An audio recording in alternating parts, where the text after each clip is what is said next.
Today on the Marvel Cinematic Universe podcast, the series, something has ended. Daredevil Born Again, Season 1 finale, Episode 9, Straight to Hell. All that and more right after this. Welcome to the Marvel Cinematic Universe podcast. My name is Matthew Carroll. And I'm Jeff Randall. I'm Ashley Coffin. And I'm J. Scotty St. Clair. Welcome, everybody. Jeff Randall Castle. Yes. And I was just sad that it had already left me because I wanted to do a Vincent D'Onofrio impression to respond to your Frank Castle. I wonder if you could tell the difference. I don't know. They're a little similar. I was going to say, Yeah. Not really, but like, no. I don't know that they'd be differentiated in my voice. I don't know if it'd be noticeable. I think Frank's more guttural. Yeah, for sure. And Wilson's more of a growl, if that makes sense. Yeah. And there's a lot more like curtness with Frank and like kind of talking quickly but curtly. And then like with Vincent D'Onofrio's is very like, there's like very spread out words instead of like, well, there was absolutely not a lack of yelling from either of those characters during this entire episode, and I was so here for Mayor Kingpin. Let's go. Listen, I had mentioned earlier, like we're just so used to seeing him lose. He's been on a real losing streak, and I know, of course, at the end, I'm sure probably Daredevil's going to win, but it is nice to see him happy for a second. Did you see that smile? Oh, he's so creepy. He was so happy. Creepy smile. Terribly, like, strained smile. Kingpin's not supposed to be happy. Not like this. Give him his 5 minutes. He's been working so hard. Yeah. So this episode, full spoiler alert, we're going to talk about it. Finale for the season 1 or half season, whatever they're calling it. So I've seen it called half season in places. So we had a lot happened to this episode. I'm not sure. We're going to definitely need the reaction and the feedback episode this week just to get through it all. I was halfway through the episode and I was like, is it still going? Like, what are we?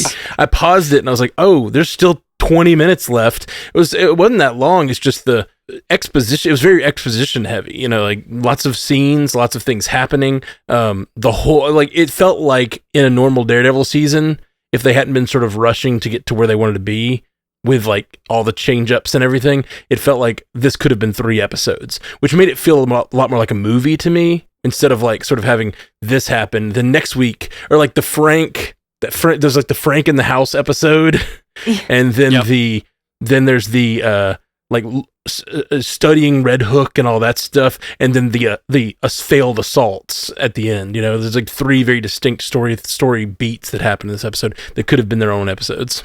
I mean, honestly, this episode felt like it was the second to last episode of a season. I was like, okay, I kept looking at the time left. I'm like, 8 minutes. That's not much time to wrap this up, guys. Are we, what are we doing here? What are we doing here, guys? Well, we knew it was going to be like a half season. Yeah, we did. We did. I was not ready. Well, maybe if you would have been here. Probably if I had been paying attention to anything other than my work life. Yeah. I'm dying. I'm sorry, buddy. When I saw that hour runtime, I went in with certain expectations, and it was, things that we talked about last week. Will Karen show up? And it was nice to have some of those expectations met. But beyond that, I think this was really successful as a finale in that so many things that I did not anticipate ended up happening. And even where it left off, like opening the episode, going back and showing Poindexter and how Vanessa approached him, I thought surely we're going to end this thing with another showdown between Matt and Dex, and that just was not the case. The emergence of Mayor Fisk and the planned city state here and taking down the power grid and the anti-vigilante task force, like that just ended up taking up so much space in this episode, and rightfully so. It was all gripping, palpable stuff, and I really loved it. They're just trying to make Madripoor. They're like, Airbnbs at Madripoor. Yeah, right? And Scotty, you pointed out, there's got to be this inevitable showdown between him and Dex, and it's like, okay, well, in lieu of that, I guess, since Dex is in the wind, we've got to have this showdown between him and Kingpin. Okay, Frank showed up. Well, that makes up for him being injured, so now he's it's the two of them versus Kingpin. Like, there's got to be a showdown. And then there just wasn't. And I found myself disappointed for not having a showdown. Mm-hmm. I feel like we had quite the showdown, and I got to see Fisk rip some guy's face in half vertically. That was and I am incredible. talking, it was practical effects that I would never think I would see on Disney Plus. And this is the only episode so far that I think has earned the MA title for this television. Like, this is a rated R show. Call it rated R. Then we get here, and I was like, oh, you've been saving all of this for me.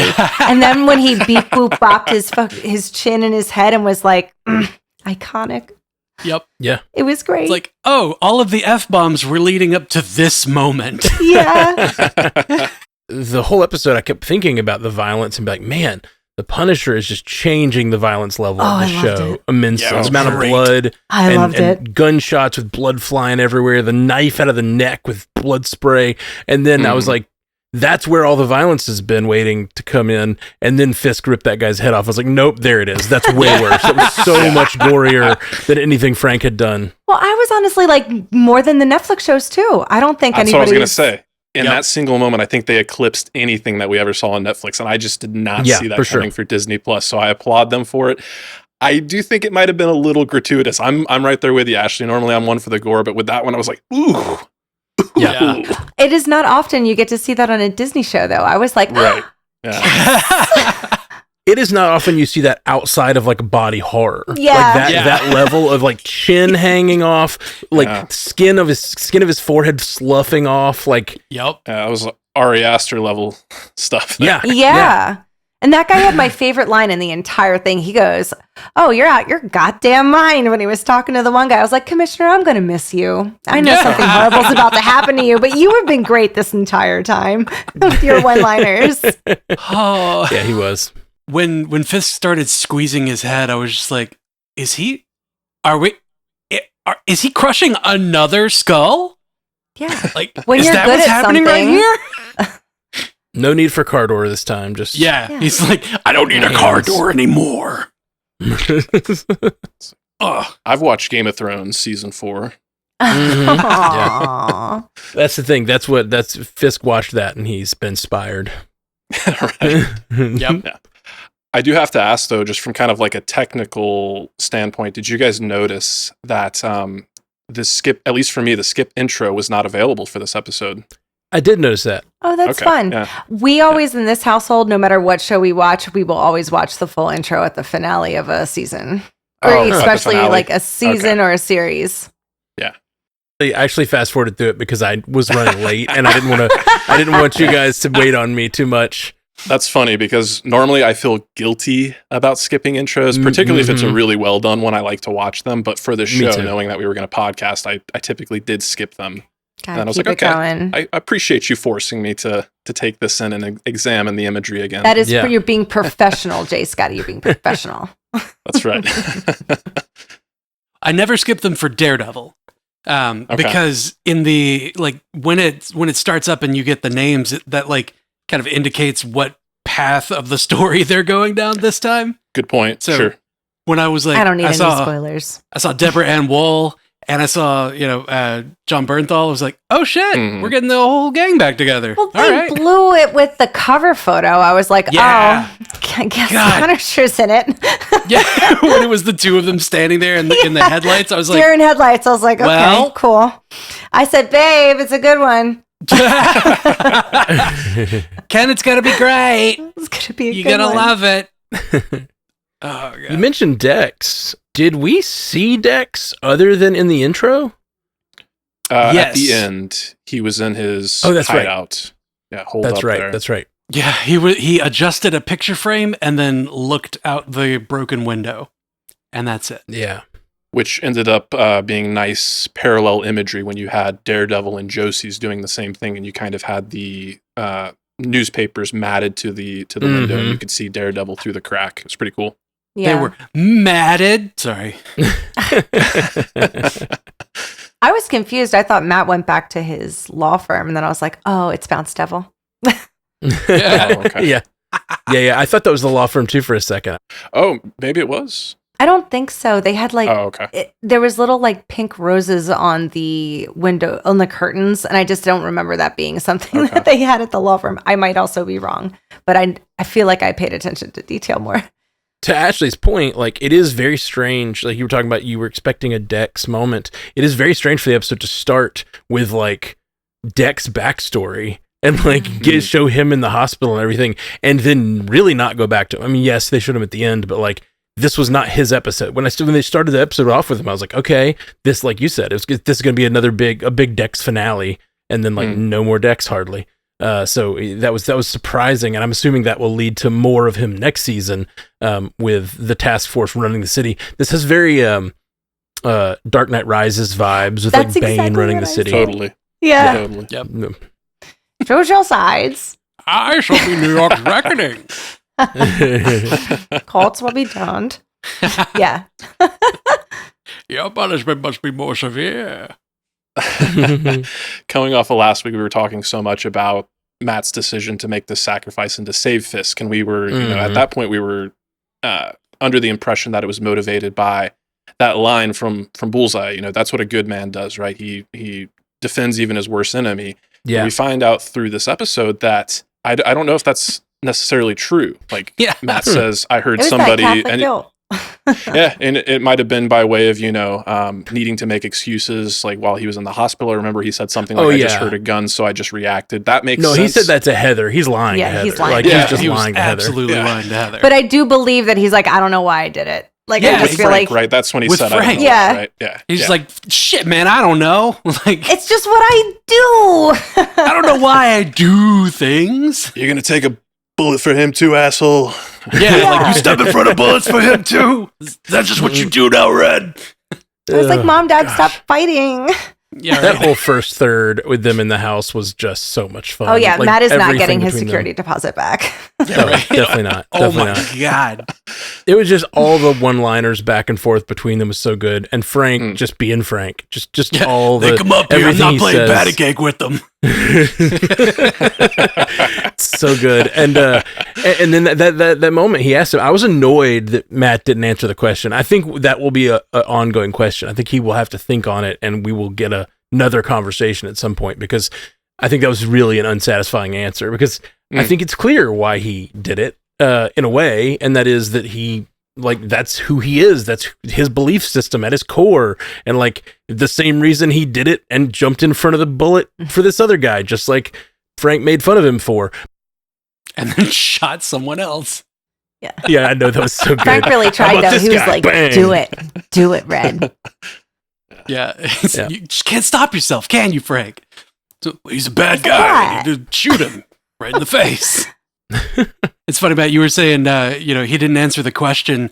And the only question I kept thinking of was, you going to do it with your ass hanging out? I kind of wanted that to happen. I was like, let's go Eastern Promises. Jump in there. That would have been really funny to have him just in the nightgown wearing the Daredevil helmet. That would have made no sense in context of the show, but it would have been really funny. Oh my God. Put a paper bag on. There you go. Yes. There you go. Yes. Amazing bag, man. Okay, I am glad they didn't do it. I really am. But it would have been hype as hell at the end of the episode when he's like, we're going to need an army. And then he's sitting there with Karen. I was just waiting him to open the door and see who was going to be behind it. And like, we know that a bunch of the Defenders have already been announced for season 2. We know that Frank has admitted that he cares. We know that he knows Spider-Man. Like, I don't want to my get head was too definitely excited, I don't want I to, know. like, I was really work thinking he myself might up. open that door to Josie's and it'd be like the Defenders sitting around the table. Secret That'd be cool. Avengers. Yeah. Just like the whole Secret Avengers team. Oh yeah. It's so good. Yeah. That moment, though, back in the apartment with Frank, where Frank is goading him, like you were saying, like, do it, Red, do it.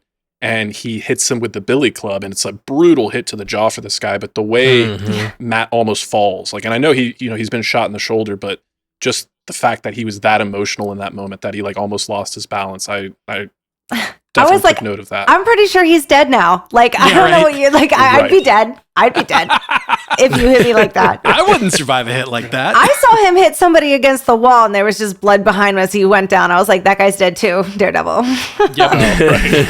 He's just tuckered out or whatever. Yeah, that Batman skit or whatever. Yeah, that Batman skit. He's just sleepy. They have traumatic brain injuries, but they're alive. Yeah, it's fine. Oh my god, that guy that Frank like throat stomped into the kitchen counter edge. Oh yeah. Oh. And it just like it splattered over the kitchen counter. Like, oh my god. Oh, you want to know what else was brutal? Matt waking up and calling Heather Karen. I was like, oh my god. Some of the worst violence in the episode right there. I was like, oh no, oops. The writers just slapped Heather real hard. Damn. Oh, ouch. Rough. She needs some aloe for that burn. Yeah, there were a couple of times throughout the episode that I was like, whew, that was cold. And again, referring to last episode where Matt made this sacrifice for Fisk, what is Fisk's response?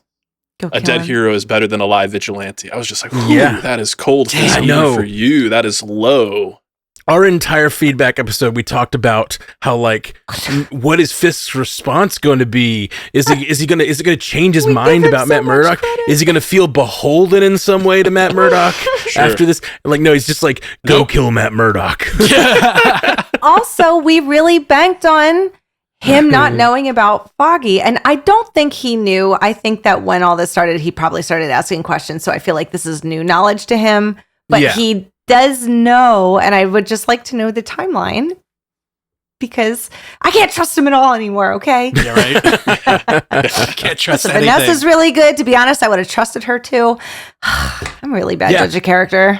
I'm feeling more and more like Fisk is just a villain, which I know he is, but like there's just always been this sort of like he's a villain, but he has this belief that he's doing the best thing for the city. And in this episode, when he had that moment where he's like, I really did take the job because I wanted to save the city, but opportunities present themselves. It's like, oh, this has just been a game the whole time. Like, you're not trying to save the city at all. You are, like he says those things, but I don't think he believes them. And Vanessa knows to see through that too. Oh, she's so into him now. Yeah, they're very happy.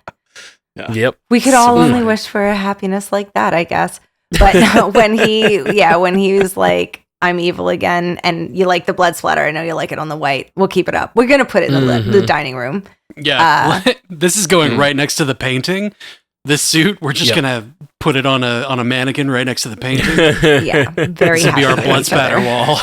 It's very like Planet Hollywood sort of thing. Like this is the suit from when Daredevil saved me. and then that's my Nicolas Cage Snake Eyes outfit. I just like it. I didn't know where else to put movie.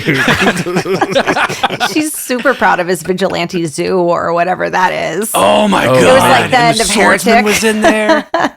Jacques Duquesne was in there, just lazing about. Who else was in there? I think it was members of the council were in there. The husband, probably. That husband was likely in there. Artemis's husband. What's her last name? He was one of the ones that was in there. Yeah, and I didn't catch who everybody was. Honestly, that last scene, like there was somebody they cut to that wasn't Dex right before Dex, maybe.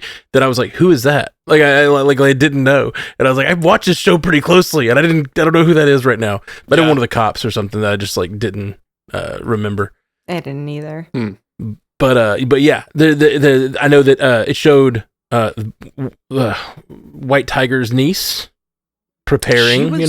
She was in the street, like around a corner from a group of cops. We didn't see her put on the pendant and take on the tiger spirit.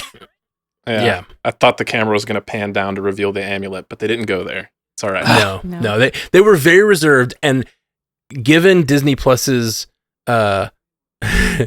want to just like throw things into the last moments of the season to just like really hype us, but it always kind of undercuts the season a little bit. I was really glad they were so restrained, because I think a White Tiger appearance or any of the Defenders would have been like, that's all we would be talking about right now. Instead, we can talk about the characters.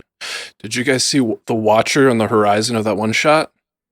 No. I'm kidding. I was playing into it. I was like, damn. I did not see that. I figured something like that would probably happen when all of the lights in New York went out. Like when you saw the stars in the sky over New York, which is like not a thing you see in New York, stars at all. Mm-hmm. Yeah. Green cloudishness. I was like, what is that? Yeah, I was like looking for Erisham and or Uatu. Like, there's gotta be a Celestial and or a Watcher. Yeah, I thought something was going on there, and I actually had a glare on my TV that when it went totally dark right there, I was like, is there something? Because she pointed at the city, and then he looked over there, and I kind of couldn't see what they were looking at, like, so I kind of missed that part. So that's what, when you said Uatu was there, I was like, that must have been what that was. Sorry, I had to have some You really fooled us. You really fooled us, Scoots. Got him. Curfew in New York. Good luck, Mayor Fisk. Like, that's a lot of people that you're trying to, like, go inside at 8 o'clock. Okay. Yeah. City that never sleeps. I think curfew. You haven't heard that this city never sleeps, sir. You don't have enough shitty cops or whatever those guys were. Task Force. He has a lot more than I thought he did. I thought it was that small group from the garage, but he had a lot of cops on his it was task force this episode. It was like he had 12, and then now he's got 1,200. Mm-hmm. I mean, just the ones Frank killed, that was about 1,200, and then there's a lot left. I thought he killed the whole squad. He made a bad decision. I'm always like, Frank, why do you make the worst choices? We've seen Frank get beat before and have amazing dialogue in the last episode of Punisher. Yeah, like when he's getting beaten and he keeps like passing out in that last episode of Punisher season 1. One of my favorite moments from that show. Yeah. And he is so engaging and he's always so clever. I kind of got annoyed that he called the guys clowns 5 times. Like I wanted him to like dig in that scene. Like I know that's a scene of him encountering a bunch of cops that are fanboys. Like that is a scene we've talked about from comics, Jeff. Like I really wanted that scene to be more of a deconstruction of them, and instead he just kept calling them clowns, and the word clowns came out of his mouth like 5 times, and I was like, okay, I want you to say more. Like, why are they clowns? Tell them why that their pain is not the same as your pain. Like, go deeper. And he just kind of kept calling them clowns, and I was a little annoyed at that. Everything else he did was perfect. I kept expecting him to dig into the like I exist because of your failure. Like, you should not be happy that I exist. Stop it. You're supposed to hold the line between law and, like that whole thing that Frank is. Yeah. And I feel like he could have said it. It's a hard conversation to make Frank say because he's also a man of like very simple words. So like he'd have to say it in a very frank way. But like, I just wanted him to say more. Just calling them clowns wasn't enough for me. He was pretty jacked up as usual. I mean, I don't ever feel like he's on screen without his face looking like that. Oh, yeah. He gets like 15 minutes and then he's just beat to hell. And I'm like, oh, it's the adrenaline, I'm sure. He showed up with the clean cut look to Matt's house. He's like, is that for me? Getting to see him, Karen, like the little love triangle we have going on here. Oh, I knew it. And I knew it. I don't His know why heartbeat, that your heartbeat, just then my clicked. heartbeat. There was a couple times when Karen was like, are you jealous? And I'm like, oh, Karen, you wish.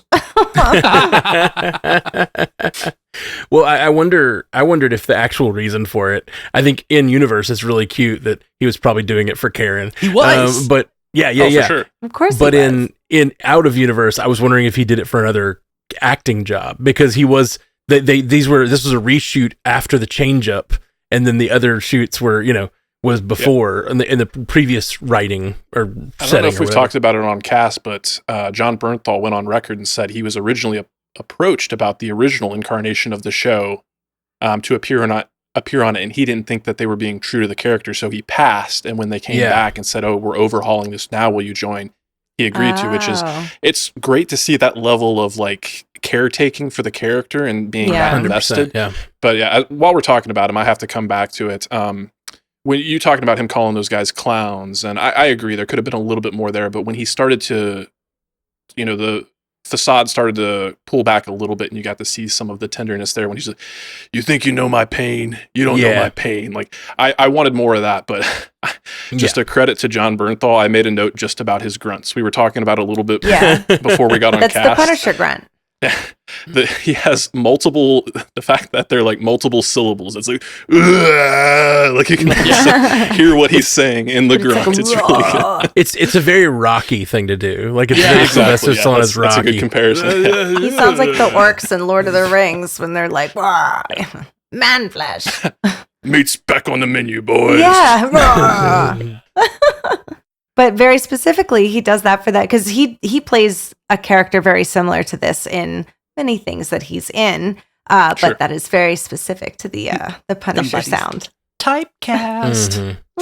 Man, when he said "stay safe" after they left the room, that broke my heart. Oh, I thought he was out at that. I was upset. I was like, oh, he was in and out. Damn it. My notes, I was like, well, at least I got this some Frank Castle, and it was pretty awesome. He shot some guys in the face, but then they brought him back, and I was like, yes. Yeah, totally. There were multiple times throughout the episode I was really concerned for his well-being, and I know that we're getting that special feature down the road, so I didn't know if that was going to be a flashback or what, but we saw him get shot in the chest, like in the side of the chest. And when Karen was like later, hey, should we check you out? How are you? I thought we were going to discover maybe he had a more grievous injury. And then obviously when he's in the chair and every cop is taking a swing at him, it's like the potential is really there as well. For sure. Yeah. After he took that slug to the shoulder, I was like, oh, he's going to be fine. Yeah. He got grazed. He stitched it up. It's fine. Yeah. We've always talked about we want him to lie to us. And then I really thought like in those moments, I was like, well, I guess that whole special presentation might have been a lie. Like this could be one of those like, They lied to us and he's dead here. But I definitely didn't want that. I wanted this character to be around. But I could see, John Bernthal, like you said, he's been protective of this character.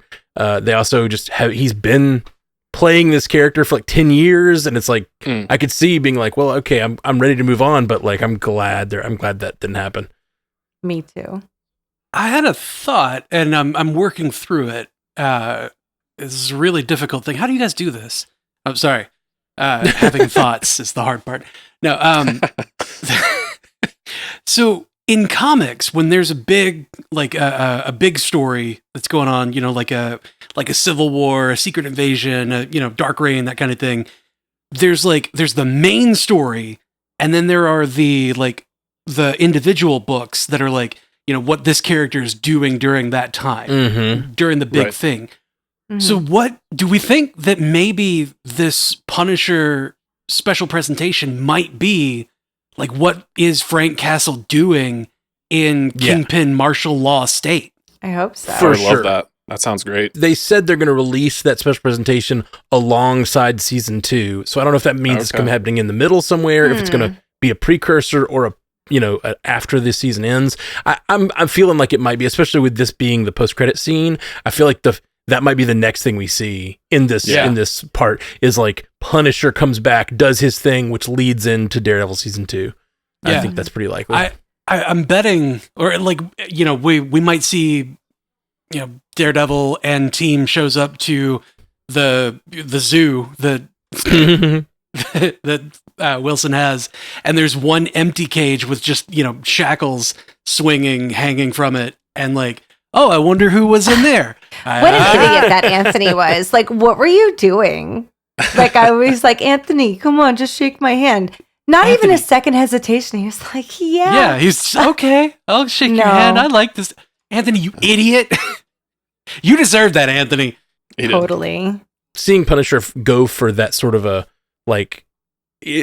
response to it. We've just never seen him do that before. I don't think. I mean, maybe I missed something. I guess he's kind of played dumb in a few of the Punisher seasons. He's definitely done that a little bit. But normally he's just such a stone cold, I'm coming at you, looking you right in the eye, shooting you in the face. And so him being like, hey man, how's it going? What's going? Yeah. Hey, man, rah! Deception is not his forte. Tell your mother I said hi. But things change when they put you in a little cage. Yeah. It's that asymmetrical combat where he's like, he can't win going on, eye to eye when he's in a cage chained up. But with a little deception, he could bring the guy down. Will he let everybody out? No. That's not a Frank Castle thing to do. Nah, he's just gonna go. He's gonna He's find the gonna go. armory. He's gonna kill as many people as he can on the way out, and then just start wrecking shop. I don't see him leaving completely while Karen's still on the board, though. No, he's gonna still be in New York and just doing the Frank Castle thing in the periphery. Because it looks like we're getting a Karen back, right? Yeah, we have to. Please tell me the swordsman is going to be like featured as like the second hand in the Punisher show. Oh my like God, that special would be presentation. so funny. I love the swordsman. I love the actor. I want to see Jack do more. He can become the new stilt man for our Marvel TV, the guy that pops up and everything. Yeah. Yeah. Did I tell you I met that guy on a plane? No. I think you might have, like, what was this, like 2-3 years ago at this point? Yeah, it was a I few feel like years he's might have ago. mentioned on the cast, actually, now that I'm thinking about it. Yeah, it was a few years ago. He was in first class, like he would be. And I was like, Sure. oh shit. Matt, you use the word asymmetrical, and I immediately think of Buck. And I thought they were a lot more intentional about broadcasting how silent Buck is in this episode. And there was a great scene transition where he was walking down the hospital hallway towards Matt, and then you transition to Sheila approaching Gallo in the mayoral office there. And I watched with subtitles on, and I noticed that Buck's footsteps were not CC'd. Sheila's were, which is just that's great so attention funny. to detail. Yeah, That's really funny. I love that Daredevil was like, you thought you were going to do that again. Yeah, You you sneaked go up, get you're me only twice. sneaking up on me once, buddy. Right. Yeah. Yeah. Mhm. Fool me twice, shame on me. I'm out. Yeah. Deuces. So we've seen Fisk go through multiple versions of this character. In the first season of Daredevil, he is he's just a kingpin of crime, right? Like he run the crime syndicates. Then he's in prison, but still running the prisons. Then in season 3, he's like running all of the law enforcement. He has them all under his thumb, which is just a really cool. I love that season. That's showing his power. This season, he seems sort of subdued because he's been hiding his power, but all along he's still Kingpin. He's Mayor Kingpin. Yep. And I don't know. I think we're about to see a very different and more, open about who he is, because now he has so many people that are in his employ and loyal to him. Like all these cops that just watched him rip the commissioner's face off, they are now like in. Like they know they are close enough to him that he was willing to show that to them, and so they both fear him and they're going to be loyal to him. Yeah, I think it's mostly the fear. That's the fear. Yeah. Well, I don't know. I think they use Sheila to kind of like signify that change, where she looked at him in a certain light as, his employee in the mayoral office up to a certain point. But now that she's seen the true colors, and he has that moment where, like, everybody that's loyal here. And I was fully on board. I thought What she did was dirty, but self-preserve. Like at some point, you're like, he's did it going to kill to me. survive. Yeah. What are you going to do? Did she record? She recorded the commissioner? Yeah, Is that that's why she was crying in the hallway, because Yeah. she knows what she did. When he was listening to that recording, I thought that was him recording that Fisk had gotten that recording and was catching her as well. I thought at that moment, I thought she was in trouble too. But okay, if she turned in the recording, that makes more sense. Yeah. Why we never saw her again. And we are back to all white suits now. I mean, he still's got the little light blue, pinstripes, but we see what's happening. Oh yeah. When he came into that video and he was just like, hi. Yeah. It's like, what is this? That was really scary. Trying to smile. Oh my God, I was crying laughing. Some crazy shit happened last night. Yeah. We got it through together. I love New Martial York law. because I get to do anything I want. It's very funny. I know there are people that don't like when we talk politics, but I cannot help, and I couldn't Oh, help the God. entire time this episode thinking about, we are in a week right now in this country where our president has talked about jailing American citizens and sending them overseas and literally giving them no due process, not them specifically, but like all these illegals that he keeps talking about that has no proof of that. There's no due process.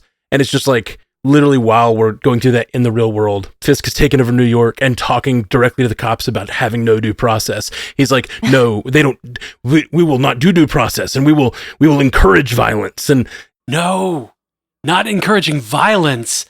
He was like, condoning lethal force? No, encouraging lethal force. Right. I was like, whatever, at least he speaks well. Like some presidents.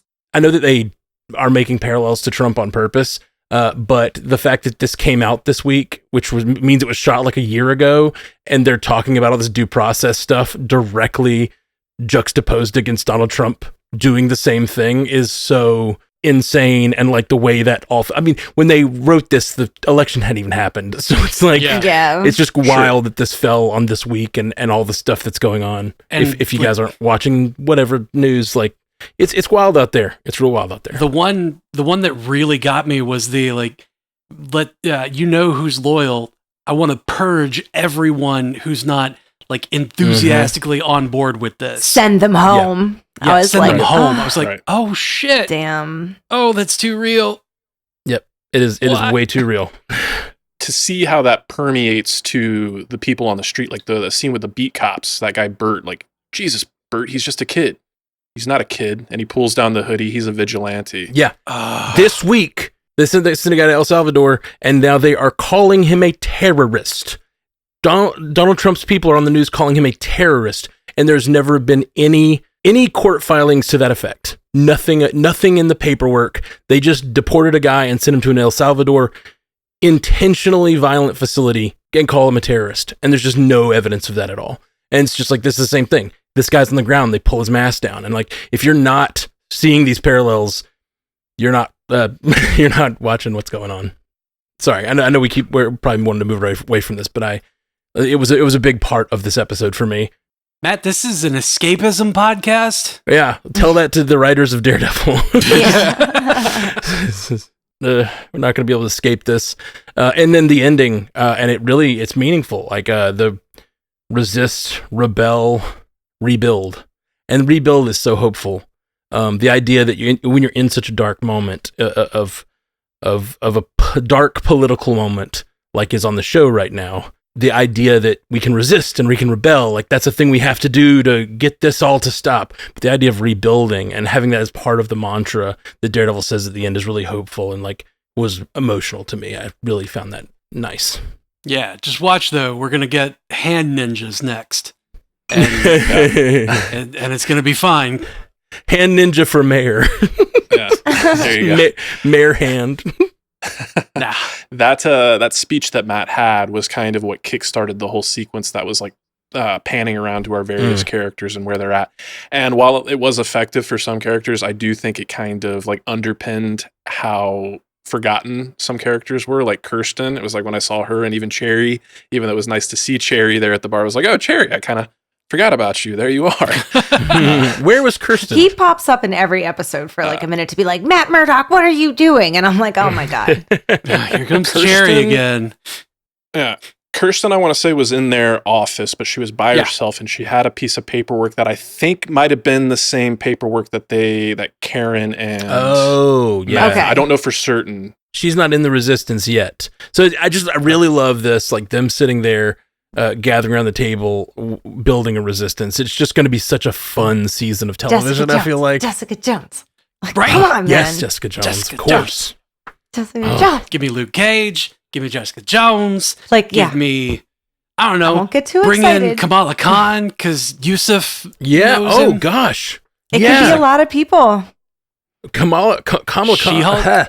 Kamala Khan getting in there makes absolute sense because she would be considered a vigilante. She's just across the She wears a mask. way in Jersey City. Like, Yep. yeah, if she makes a trip to New York and then uses her powers to do something, she could be in jail. And I love the idea because they're going to try to normalize things. So it's still going to be, it reminded me a little bit of Dumbledore's army. Okay. The Harry Potter thing when they're all sitting like, cause it's going to be a little bit of like subversive secret society thing for a little while. And I love that idea of this group. It's like, we're the rebellion. We're going to build this up, or Andor is a better, example probably than Harry Potter, but just the idea of like a rebellion building while the society is still happening, and those people are in power. It's not an open rebellion yet; it's like a secret rebellion, Yeah. and I think that's gonna be The great. Order of the Phoenix.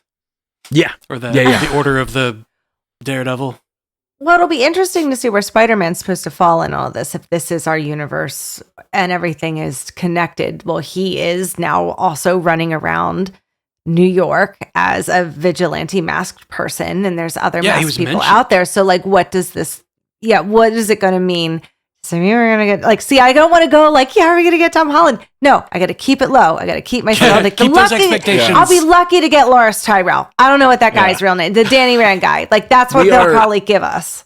Iron Fist, yeah, baby. Finn Jones. Colleen Wing. With those guns. Yeah. Colleen Wing is the Iron Fist now. I don't think it is likely at all to have Spider-Man pop up in Daredevil, but what I think is more likely is in Spider-Man Brand New Day, as we know it is now called. I think you could get a line of dialogue like, oh, got to steer clear of the mayor for this reason or that reason. Or, you know, maybe you do have Fisk show up in that movie. I don't think he would be the primary antagonist, but it would be a great way to have that continuity. I just don't think you can expect it to cross over in the show. And that's always kind of been the case with Marvel, even when they were kind of all in on the Disney Plus stuff. I know this is never going to happen. It's very unlikely, but please do it anyway, Marvel. You haven't shot the show yet. You're still working on it. There is going to be a whole season of this show that I believe should come out sometime in the next year and a half. I'm hopeful, which would be before the next Spider-Man movie. So, like, give us even if it's just a drop in where he drops in for one episode and Spider-Man shows up to help the Defenders do something. It would be because we're not because of Doomsday, we're likely not going to get a street level Spider-Man show, and like we got kind of promised that movie, not show. We're not going to get that movie likely. So give it to me like this. Like, give me a street level Spider-Man for an episode or two of Daredevil where he shows up to help him do something, help him. And then we get just seeing Spider-Man when Punisher and Daredevil were in the street together. I was definitely thinking like Spider-Man could be there. Spider-Man could totally be there and it would work. It would work so well and we would all flip our shit. I want it so bad. You know who has been linked to Matt Murdock and would be an excellent addition to the show, especially under this context, is Jennifer Walters. 100%, yeah. Oh, She-Hulk. yeah, definitely. Because she's a public face of, like, a super person. Oh. Like, she doesn't wear a mask, but she is a super person, and she's a superhero lawyer, and she's just a lawyer, just in general. So, like, you know, that would go very well with this whole like anti-vigilante, but you gotta stay within the bounds of the law, martial law. Like, you know, how do you fight somebody like Kingpin with just the law? Move to New York and join the public defender's office because there's so many vigilante things happening, all the superpowered people, and she's just there in the court Mayor public Fisk. defenders. Oh, I would love it. Oh my god. Daredevil runs the secret defenders and Jennifer runs public defenders. Oh my god. Oh goodness. Well, man, we got a bunch of people tagging us, so we should run through some of these. But what else you guys got? Real quickly before somebody steals my thunder, I just have to say, Matt calling shotgun. Oh Frank my is the one gosh, that wields a shotgun is hilarious. That is so good. It's so good. That was just so them funny. calling shotgun made me laugh so hard. Ugh, so good. And you saw the subtitles where he was like, "Oh, deal with your shit." Am I the only one who doesn't watch with subtitles? I think so. You're the only one with decent hearing. Oh, I have my surround sound turned way up. Movie experience. Damn, Karen, like, I'm sorry, you don't turn down a cup of coffee from the Punisher. He's not asking you to marry him. He just said he would make you a cup of coffee, and he really wanted to. It was actually coffee. It wasn't like Luke Cage coffee. It was right. coffee that you drink. Yeah. That's right. Sweet Christmas. Another great line there was, do you have any oat milk? It's just so funny. Yeah. I was like, everybody's being very picky. The like how coded they are of like kind of, you know, soft, how's Daredevil soft and he's hard, and just that such a funny question to ask the Punisher. Do you have any oat milk? And I love that Frank laughed at that. Like, he's like, you know I don't have oat milk, you silly Billy. So good. All right, well, let's run down some of these feedbacks real quick that are from the live reaction. Fluffy Nugget says, such a great finale, jams in the house. That's right, JAMS, all four of us here. David Brewer says, Ashley was right about Heather. Was she now? I don't know for a fact if she was bad this whole time or is even bad now, but it did kind of look like she was like, maybe he had her as a shill for the therapy sessions with Vanessa or this or that, but they didn't exactly confirm it. I still think it, but I'm not going to claim it just yet. I think at this point, I definitely think it's possible that Fisk was using her to get to Matt. I think that's absolutely, even just to like Matt's get him off kilter, but I don't think she knew. Yeah. But I do think that she has been seduced by Fisk in the way that, like, not romantically. I don't know. He said millions and then he said billions. Yeah. Right. So she's now his head of public health, mental health or something like that. Is that Commissioner job? of Mental Health. There we go. Okay. So she's clearly loyal to Fisk and has allegiance to him. That's going to put her directly at odds with Matt. But Matt had his heartfelt plea to her, like, hey, I'm telling you the truth about him. You can choose to believe that or not, but this is me putting it all out there. And the fact that she just kind of rejects that, I think that's the nail in the coffin for it. 100%. Like, there's nothing redeemable about her at all at this point. Oh, bye, Heather. Bye. No, I think they're done. Like, they are fully done. I don't really feel like, they don't even need to have a conversation, in my opinion. Like, that relationship is done for sure. He's like, bye, Karen. I mean, what's your name again? Well, in that opening, well, it wasn't the opening scene, but in one of the early scenes where they're in the hospital and he's still in the bed and they're kind of telling him, hey, you're on all these medications. You don't really know what you're saying. I was getting the expectation that what he was saying was kind of like, we were already kind of suspicious that you might be Daredevil. Now you're basically confirming it by saying, oh, you can hear where a bullet's going to go. You want to get up and go after this guy while you're supposed to be hospital ridden. Like, I just felt like they were kind of like, there were being red a little flags obtuse. happening there. She's going to find out next season, and I think it's going to be a big deal to her when she realizes it. And I think that she's going to be like, because of her, she's the mental health person, and she has this philosophy against masks, against vigilantes. Like, she is a perfect, like, expert witness type person. So I have no doubt there's going to be like moments where she's going to be what Fisk goes to for like expertise about why the vigilantes are so bad and how it's good for them. We have to stop them for their own good. Yeah. And I mean, she said that was what she wanted to do for her next book. Yes. Was, or figure out or talk about, dissect what happens behind the mask and why the mask is there and yada, yada. Mm-hmm. Yeah. David Brewer says the last frame of the credits had Daredevil will return in season 2. Come on, people who watch the credits. Why didn't you? Oh yeah, I guess we all skipped the credits except for. But okay, so this was considered. I already knew that. Well, but we had talked about it being half season, which is what they've talked about in the press or whatever. So this is, I guess, season 1, and that is going to be season 2, not half and half. There just wasn't a big throwdown that I expected. Let down about the throwdown. Aww. I think there was plenty of throwdown in this episode, like more than there have been in most finales, like all that Punisher stuff.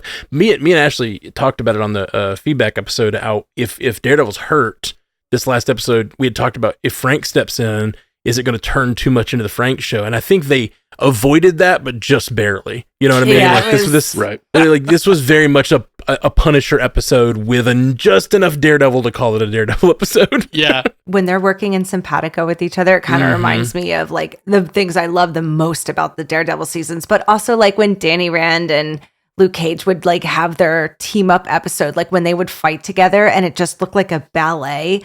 It is perfect. And it was like, oh, this is exactly what I've been waiting this whole season to see. Yeah. And I was very happy. It was really great.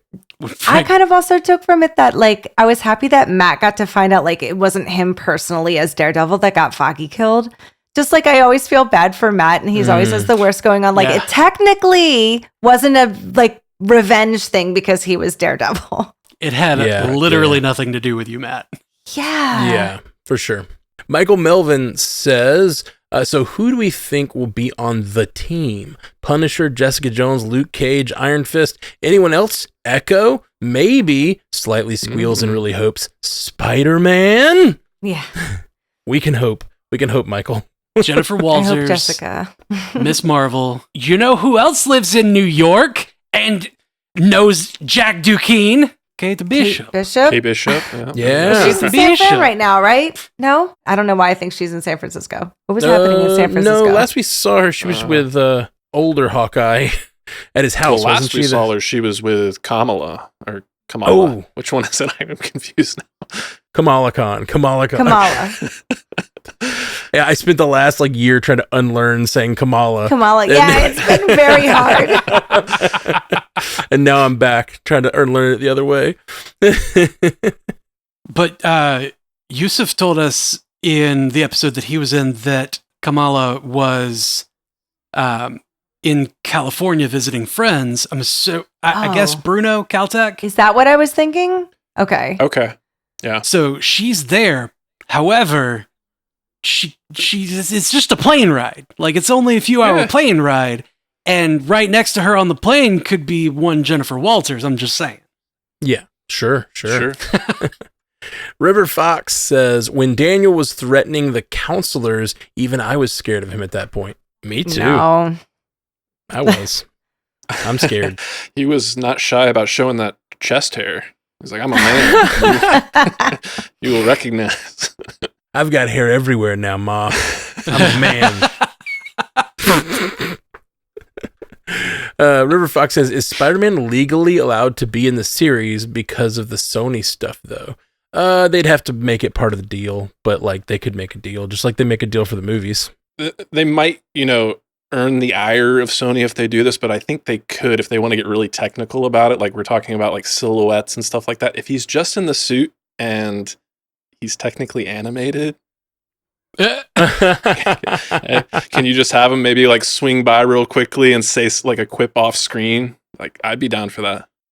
I don't know if they have the rights to the Sony characters in TV. I think it's just film, if I'm not mistaken. Maybe I'm wrong. Maybe they can make TV shows, but I wonder if they can get around it that way too. Well, I mean, if we never see the character, they don't have the copyright over webbing, right? If we just see webbing, just all over the place. We're really reducing the role at that point. I need I need more than webbing. I need Spider-Man to be, in Matt, the show. You're so demanding. I am demanding. I get Spider-Man in there. Come on. Give me Spider-Man. I need pictures of Spider-Man in my Daredevil. David Brewer also says you have your A heroes and your B heroes. Daredevil and Friends are B heroes. What? Oh, because of the public defenders and the secret defenders.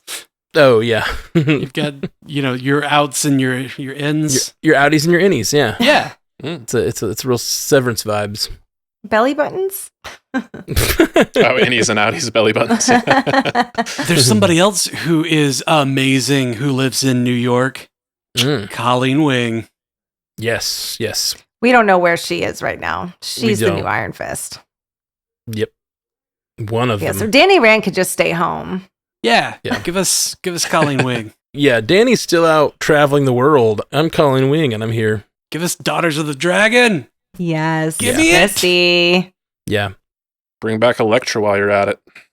My favorite. I think it would be a great end to dropping Luke Cage and Iron Fist in if they have heroes for hire going. You know what I mean? 'Cause right. that is vigilante justice or whatever. Your paid vigilantes, and if they have them, the Daughters of the Dragon, maybe working there with them or whatever, and then that they have a case against them. Mayor Fisk cracks down on that, and they have to go to court, and Matt has to defend it. Yeah. It would just be like the Defender series, and I love the comic run, and it's so good.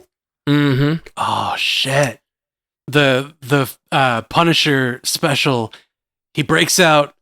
He goes around New York doing his thing, but he's gathering people for Daredevil's little army. So he's the one that's rounding up the Defenders and bringing them back. I brought an army, Red. He doesn't know any of them. I guess. No, I don't think any of them cross he doesn't. paths. No. He did But, Elektra. the whole thing is about him befriending them and gaining their trust, and then I'm gonna call on you, and you're gonna do me a favor. Man, when he says, I don't believe you that you don't care, and he's like, you called and asked me for a favor. I did it. It's like he wants credit for like doing the thing. He doesn't want to have to say the thing. He wants to just do the thing and you to understand that he cares, you know? Yeah. He's like, what do you mean I don't care? I didn't say that. I showed up. I did the favor. What are you talking about? But like he won't say. Care. Yeah. I saved people. I'm not a hero, but I did the good thing. Like, recognize I did the good thing. Yeah. Just in my notes, I just had, oh, thank God, Frank Castle's here. But then I liked how Matt was like, you can't kill anybody. He's like, I'm going to do it my way. He's like, well, you're not the help I wanted then. Yeah, like, I didn't want help like this. Yeah, but I'm the help you got. Yeah, shut up. So good. Shut up and take it.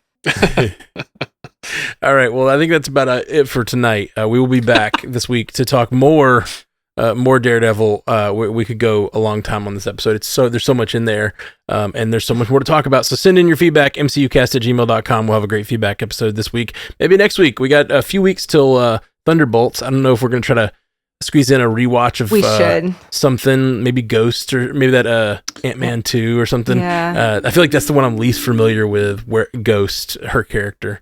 That's a good one. I feel like Black Widow has the most connective tissue. Yeah, that should. Yeah, I agree with Alexi. And I feel like I have more memory of those characters, though. That's fair. Yeah. Unfortunately, Ant-Man and the Wasp is my least watched one, and it's like I love everybody in that movie, so I have to watch it again to figure out why. gotta get back on that Walton Goggins train. I'm just gonna be happy to see him. Yeah. It's been a mind blow to go from White Lotus and then directly after watching Righteous Gemstones. It's like a masterclass of acting when you watch them back to back like we were. And Invincible what a gem. too. I've been watching Invincible over that entire time span as well, and so his voice is a character there, and so just like so much Walton Goggins in my brain. I was really bummed that the character he plays is such a minor character. I wish he'd do something bigger in the MCU. You know? Oh yeah. Yeah, you watched them all. He did return in What If this year. Oh, that's right. Oh yeah, that is true. A whole episode there. That was great. All right, well we're out of here. Thank you guys so much. Oh, anything you guys want to tell the people about? Just check out Bill and Ashley's Terror Theater for all the horror stuff. You know, spooky. Yeah. Got to talk about that face ripping. Ugh. Yeah. It's so bad. It's so bad. Actually, we did just watch Ghost in the Darkness, and there is a lot of ripped faces in that from the Lion's Claws. So yeah, that's our next episode. Terrifying when I was a kid. Very true. I learned a lot doing the research. It was very drama filled. I had no idea. It's a good juicy episode. Nice. You can always check out Multiverse News. That's your one-stop shop for your movie and TV news, so check that out. And then over on Always Watching, we just started our coverage of The Last of Us Season 2. Yeah, and I missed last night, but I will be there most of the weeks. Cool. So that's on Always Watching. And yeah, check all that out. Check out my music that I've been making for Daredevil. New song dropped yesterday here on the podcast, and I'll have another one up in a couple of days. And then I'm going to write a couple more over the next few weeks to finish out the album, and then I'll be working on the album. So go to strandedpanda.com/helpmatt and support the album on Indiegogo. It would be really helpful. So I can make everybody some CDs and t-shirts and stuff. There was talk of Always Watching that I just remembered. Andor's coming out next week. Oh my gosh, really? Dang. Yep. Yeah. Wow. God, it's 4 weeks, 3 episodes per week. Yeah, the schedule's going to be a little chapters. weird for that one because we have to have enough time to watch it, and then everybody else has to have enough time to watch it. So probably like Saturday drops. I don't know. That's what we were talking about. Okay. We'll see. Yeah. Cool. But we're going to have Scotty and Ashley and Haley and myself on there. Ooh, So stacked cast. be on the lookout for that. Sure we are. You proved me wrong. Hey, Uh-huh. we're not recording on a Monday or a Tuesday, so I can make it. We'll be back very soon, you guys, with more Daredevil talk and Thunderbolts so soon. So if you've been following for the Daredevil stuff, make sure to subscribe. We talk about everything MCU here. Peace. Until next time, true believers. Bye. Hey. You just listened to the Marvel Cinematic Universe podcast from Stranded Panda. I really hope you liked it. Let me just say a big thank you to all of our supporters on patreon.com/MCUcast. You are the lifeblood of our little operation here, and a huge thank you to our insanely generous Illuminati tier patrons, Walter Kreisky III, Lieutenant Bongo, and Jazz Viz. You guys are amazing. If you'd like to see our beautiful faces, you can catch a video version of many of our episodes at youtube.com/strandedpanda. Love you 3000, my friends.